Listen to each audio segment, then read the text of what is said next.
Everyone, कैसे हैं आप सभी। आई एम श्योर कि आप सभी लोग ठीक होंगे। तो चलिए हम लोग आज का वीडियो स्टार्ट करते हैं। आज के वीडियो में हम लोग जो एक 5 नंबर का क्वेश्चन देखेंगे, वाउंड हीलिंग वाला। ठीक है, अगर आपको पीडीएफ नोट्स चाहिए हो तो आप मेरे डिस्क्रिप्शन में दिए गए मेल पे कांटेक्ट करके पीडीएफ नोट्स ले सकते हो। तो चलिए हम लोग स्टार्ट करते हैं 5 नंबर के इस क्वेश्चन को।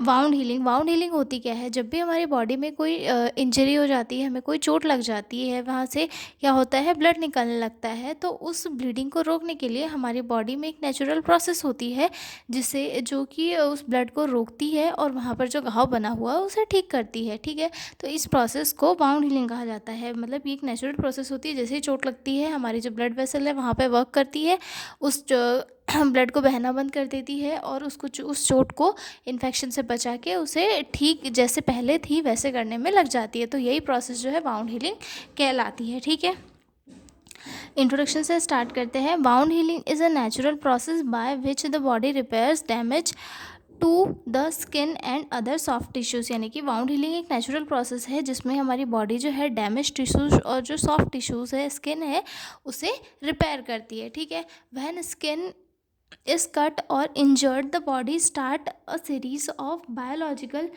steps to close the wound and rebuild the tissues।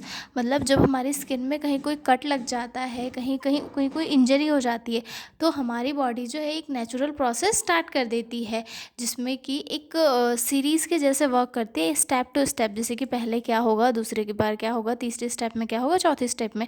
वैसे ही हमारी बॉडी जो है एक सीरीज़ स्टार्ट करती है जिसके थ्रू उस वाउंड को टोटल जो है पहले के जैसे किया जाता है। उसे उसकी क्लॉटिंग रोकी जाती है, फिर उसके बाद वहाँ पे उसे इन्फेक्शन से बचाया जाता है, फिर वहाँ पे नए टिश्यूज़ लाए जाते हैं, फिर वहाँ पे जो त्वचा है उसे पहले के जैसे बनाई जाती है। ठीक है, तो इसकी जो है टोटल 4 स्टेजेस होती है, 4 स्टेजेस या फिर फेजेस होती है वाउंड हीलिंग की, जिसमें सबसे फर्स्ट आता है हीमोस्टैसिस, देन सेकंड आता है इन्फ्लामेटरी, देन थर्ड आता है प्रोलिफरेटिव फेस, देन फोर्थ आता है रीमॉडलिंग। ठीक है, आपको अगर एग्ज़ाम में आप लिख रहे हो तो आप लोग प्लीज़ डायग्राम बनाएं, क्योंकि डायग्राम से चीज़ें जो है एग्जामिनर को अट्रैक्टिव दिखती है और वो एग्ज़ाम में मार्क्स भी जो है अच्छे देते हैं। ठीक है, तो जैसे कि मैंने यहाँ पे डायग्राम बनाया है, ये किसी हमारी एक फिंगर है, मैंने एक एग्जाम्पल के लिए पार्ट ले लिया, एक फिंगर है, उस पर ये इंजरी हुई है, यहाँ से ब्लड निकल रहा है। तो उसके बाद जैसे ही इंजरी हुई वहाँ वैसे ही हीमोस्टैटिस स्टार्ट हो जाएगी, उसके बाद इन्फ्लामेटरी फेज आएगी,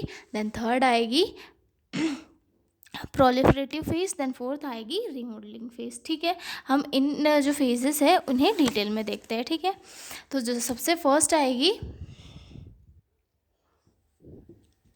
हीमोस्टैसिस फेज। हीमोस्टैसिस फेज दैट मीन्स कि ब्लीडिंग कंट्रोल होगी। इस फेज में जो है वाउंड की ब्लीडिंग जो है वो कंट्रोल होगी। ठीक है, उसके बाद जो हीमोस्टैसिस फेज़ है वो तुरंत चोट लगने के तुरंत बाद स्टार्ट हो जाती है। मतलब इसका जो टाइम कब रहता है, इमीडिएटली आफ्टर इंजरी, मतलब इंजरी होने के तुरंत बाद इसका जो टाइम है वो स्टार्ट हो जाता है। The body tries to stop the bleeding.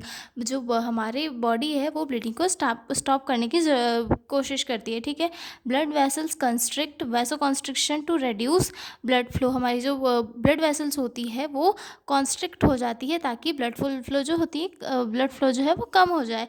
हमारे ब्लड में जो प्लेटलेट्स प्रेजेंट होती है, जो ब्लड कोएगुलेशन का वर्क करती है, वो भी वहाँ पर आ जाती है और वहाँ पर क्या होते हैं, ब्लड का क्लॉट बना लेती है ताकि वहाँ से ब्लड लॉस ना हो। तो ठीक है, fibrin a protein form a mesh that hold the clot place. मतलब जब वहाँ पे फाइब्रिन भी आ जाता है और वहाँ पर एक क्लॉट बना देता है जिससे कि ब्लड का लॉस नहीं हो। तो ठीक है, फर्स्ट स्टेज में क्या हुआ था, ब्लड की क्लॉटिंग स्टार्ट हुई थी और ब्लड की क्लॉटिंग हुई थी और जो हीलिंग है वो फर्स्ट स्टेज स्टार्ट हो गई थी। और ये जो है फर्स्ट मतलब इमीडिएटली आप चोट लगने के तुरंत बाद ये स्टेज जो है स्टार्ट हो गई थी। ठीक है, उसके बाद सेकंड आती है इन्फ्लामेटरी फेज या फिर क्लीनिंग द वाउंड।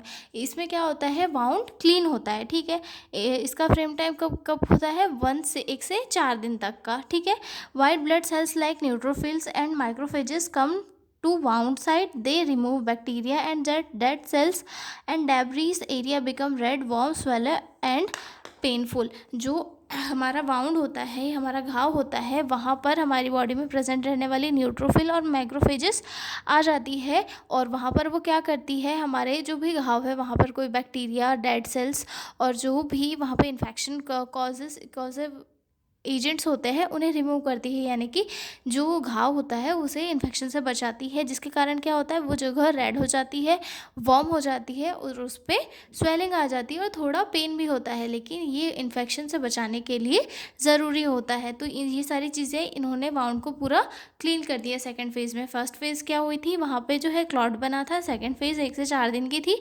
वहाँ पर क्या हुआ था, जो न्यूट्रोफिल्स और जो माइक्रोफेजेस थी उन्होंने हमारे वाउंड को पूरा क्लीन कर दिया था, बैक्टीरिया इन्फेक्शन वहाँ से हटा दिया था। उसके बाद जो थर्ड फेज़ थी वो थी प्रोलिफरेटिव फेज़। प्रोलिफरेटिव फेज़ में क्या हुआ, टिश्यू का फॉर्मेशन होने लग गया, मतलब जहाँ पे चोट लगी थी वहाँ पे नए टिश्यूज़ बनने लग गए। और ये फेज़ कब की थी, 4 से 21 दिन के बीच की फेज़ थी ये, ठीक है। तो ये यहाँ पर इस फेज़ में क्या होता है कि नया टिश्यू बनाकर जो वाउंड है उसे भरना, मतलब जो घाव है, गड्ढा है, उसे भरना, ठीक है। New blood vessels form called angiogenesis, मतलब जो है न्यू ब्लड वेसल्स का फॉर्म होने लग जाता है, इसे एंजियोजेनेसिस कहा जाता है। Fibroblast make collagen a protein that help to build tissues. Fibroblast नाम का जो एक सेल्स कोलाजन बनाते हैं जो नए टिश्यूज़ के लिए ज़रूरी प्रोटीन है, मतलब फाइब्रोब्लास्ट जो होते हैं वो नए कोलाजन बनाने का काम स्टार्ट कर देते हैं, ठीक है। उसके बाद क्या होता है, यहाँ पे ग्रेनुलेशन टिश्यूज़ यानी कि रेड और सॉफ्ट टिश्यूज़ का बनने लग जाता है। जैसे हम देखते हैं ना, हमारी छाती में कोई चोट लग जाती है, फिर थोड़ा ठीक होता है, फिर वहाँ पे रेड रेड से टिश्यूज़ बन जाता है, तो वही उसे ही बोलते हैं ग्रेनुलेटेड टिश्यू, यानी कि रेड सॉफ्ट टिश्यू वहाँ पे बनता है जो नई ग्रोथ का सिग्नल है, मतलब वहाँ पे जो है नई ग्रोथ करना स्टार्ट हो जाती है, ठीक है। ब्लड वेसल्स से the wound begins to contract और श्रिंक, मतलब जो घाव है वो धीरे धीरे ये कॉन्ट्रैक्ट होने लगता है। Epithelial cell cover the wound, मतलब और फिर उसके बाद जो एपिथेलियल सेल्स होती है वो वाउंड के ऊपर कवर करने लगती है और नई स्किन और टिश्यू बनकर वाउंड को फिल करता है इस वाले स्टेज में, ठीक है। यहाँ पे वाउंड फिल हो गया। उसके बाद आती है मैचुरेशन और रीमॉडलिंग फेस, ये कि 21 दिन से लेकर काफ़ी टाइम तक भी हो सकती है, मतलब घाव के ऊपर डिपेंड करती है कि वो कब तक वापस से नया बनेगा, ठीक है। इसमें क्या होता है, रिमॉडलिंग फेज में जो होता है टिश्यू को स्ट्रॉन्ग बनाता है और स्कार का फॉर्मेशन करता है, यानी कि टिश्यूज जो है थोड़े रेड थे, वीक थे, उन्हें स्ट्रॉन्ग बनती है और पहले से जो वो त्वचा थी उसका फॉर्मेशन होता है, ठीक है। Collagen is recognize to make the tissues stronger, collagen जो है बनता है। उसके बाद स्कार टिश्यू फॉर्म होता है इसमें और wound become more like normal skin but may not regain full strength, मतलब इसमें जो है टिश्यूज़ वापस जैसे बन जाते हैं लेकिन उतनी स्ट्रेंथ वाले नहीं होते, वहाँ पे जो है स्कार टिश्यूज़ का फॉर्मेशन हो जाता है जिसमें कि पुरानी वाली स्किन जो है बन जाती है, ठीक है। और ये फेज़ जो है हीलिंग प्रोसेस को कंप्लीट करती है, ठीक है। इसमें कुछ फैक्टर्स है वाउंड हीलिंग में जो वो वाउंड हीलिंग को अफेक्ट करते हैं, जैसे कि पॉजिटिव फैक्टर, दैट मीन्स कि अगर अच्छा न्यूट्रिशन है किसी बॉडी का, स्पेशली अगर वो अच्छे डाइट खा रहा है, प्रोटीन्स ले रहा है, विटामिन्स ले रहा है, विटामिन सी, जिंक वगैरह अगर उसकी बॉडी में प्रॉपर है तो उसका जो वाउंड है वो जल्दी भर जाएगा, ठीक है। और अगर प्रॉपर वाउंड केयर हो रही है, क्लीन इन्वायरमेंट में रह रहा है तो उसके वाउंड जो है जल्दी फिल हो जाएंगे। पॉजिटिव फैक्टर है जो वाउंड हीलिंग को प्रमोट करते हैं, इंक्रीज करते हैं, ठीक है। वहीं आते हैं नेगेटिव फैक्टर दैट मीन्स कि जो वाउंड हीलिंग को और ज़्यादा डिले करते हैं, जैसे कि इन्फेक्शन, अगर किसी बॉडी में इन्फेक्शन है तो वहाँ पर वाउंड जो है लेट भरता है। डायबिटीज़ अगर किसी पेशेंट को है तो वहाँ पर जो है घाव को भरने में टाइम लगता है। पुअर ब्लड सप्लाई होने के कारण भी घाव नहीं भर पाता है। स्मोकिंग अगर कोई पर्सन कर रहा है तो वहाँ पर भी प्रॉपर घाव नहीं भर पा रहा है। ओल्ड एज के कारण भी जो है सेल्स वीक हो जाती है तो वहाँ पे घाव नहीं भर पाते हैं। और मेडिकेशन, स्टेरॉइड्स, इनकी वजह से भी जो है वाउंड हीलिंग पर अफेक्ट पड़ता है, ठीक है। तो ये सारी थी हमारी स्टेजेस ऑफ वाउंड हीलिंग हमने देखी। और हाँ, प्लीज़ मेरी आपसे रिक्वेस्ट है कि आप लोग प्लीज़ एग्ज़ाम में डायग्राम बनाएं। डायग्राम मैंने गूगल पे देख लीजिए, गूगल पे भी मिल जाएगा डायग्राम, ऐसी कोई दिक्कत नहीं है। मैंने काफ़ी ईजी इसमें बनाया है। फर्स्ट इंजरी हुई, हीमोस्टैसिस हुआ, फिर उसके बाद इन्फ्लामेटरी फेज़ आई, उसके बाद प्रोलिफरेटिव फेज़ थी, देन उसके बाद आई रीमॉडलिंग, ठीक है। तो ये 4 स्टेज थी, इसमें वाउंड हीलिंग कंप्लीट हो गई, ठीक है। तो अब हम मिलेंगे अगले वीडियो में एक नए क्वेश्चन के साथ। और हाँ, अगर आपको पीडीएफ नोट्स चाहिए हो तो प्लीज़ आप लोग मेरे जो डिस्क्रिप्शन में मेल दिया है उस पर कांटेक्ट कर सकते हो। तो मिलते हैं अगले वीडियो में, तब तक के लिए बाय बाय।